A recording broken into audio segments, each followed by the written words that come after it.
hôm qua cần làm tôi ban mình thằng nào ta hay cái đồng muốn là thì sử dụng cái chỉ là tôi ban mình thằng nào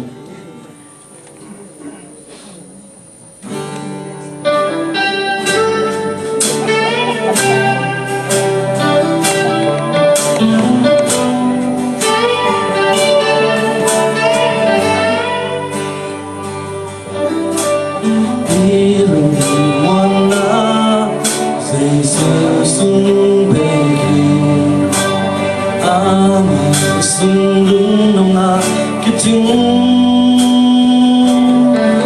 gần chỉ hát san na hùng cùng cha hùng nó sẽ lâu cả tơ ba nung im na khuyên kỹ hùng toa mi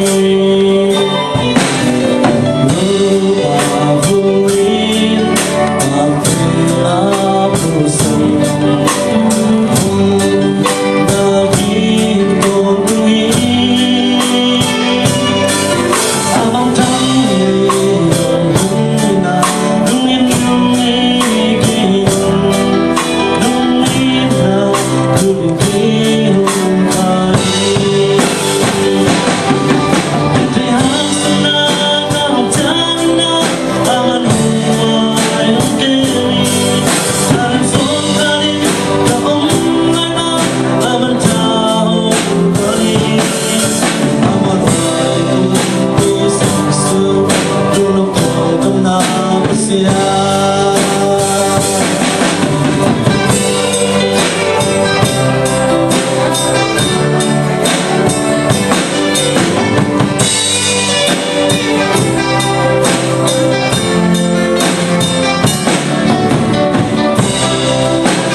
sung lung nồng nàn